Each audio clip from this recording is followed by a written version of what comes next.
আপনার মেয়ের সঙ্গে কি আমার মনের মিল আছে, হয়েছে কোনোদিন? যদি তাই হতো, আপনি আপনার মেয়ের বিয়ে ঠিক করলেন কি করে? আর আপনার মেয়েও সেই বিয়েতে মত দিয়ে সেই বিয়ে করতে পৌঁছে গেল কি করে বিয়ের মণ্ডপে? আজকে যদি সেই পাত্র অ্যারেস্টেড না হতো পুলিশের কাছে, তাহলে তো সেই বিয়েটা সিদ্ধ হতো, আপনার মেয়ের শ্বশুর বাড়ি তো সেই ছেলেটির বাড়ি হতো। তাহলে ঠাকুরমশাই, এই বিয়েটা কি মনের মিলের দ্বারা হয়েছে?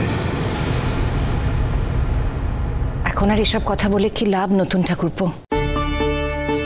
যা হয়েছে সেটাকে তুমি মেনে নাও না।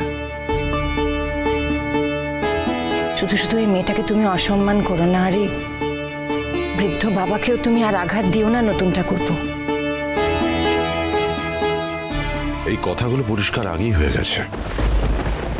পার্বতীকে মেনে নিতে তোমার অসুবিধাটা ঠিক কোথায় নতুন? সেই কৈফিয়ত আমি অন্য কাউকে দিতে বাধ্য নই। তুমি কিছু বলবে না? আমি কি বলবো? বিয়েটা তো দুটো অ্যাডাল্ট মানুষের ব্যাপার। আমি ধরেই নিয়েছিলাম যে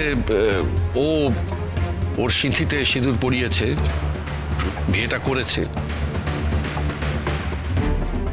তো এখন তো দেখতে পাচ্ছি যে পার্বতী নিজের সিঁথিতে সিঁদুর পরেছে, সুতরাং বিয়ের দায়িত্বটাও এখন ওর। সেটা তো নতুনের হতে পারে না।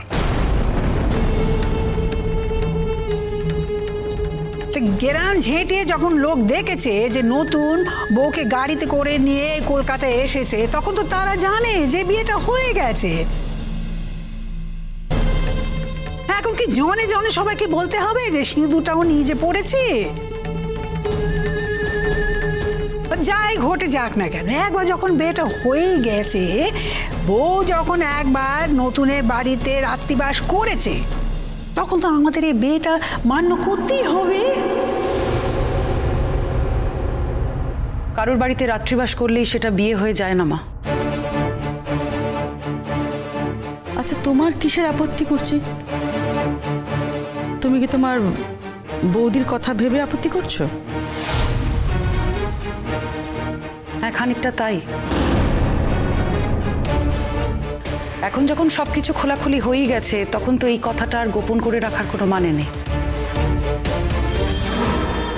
আর নতুনদা তো সবার সামনে বলেই দিয়েছে, নিজেই তো স্বীকার করেছে তিনি আমার বৌদি ভাইকে ভালোবাসেন। ওদের মধ্যে বিয়ে হোক বা না হোক, নতুনদা কোনোদিনও কখনো অন্য কোনো মেয়েকে স্ত্রীর মর্যাদা দিতে পারবেন না। তোমরা যে কি বলছো আমার মাথায় তো কিছু ঢুকছে না।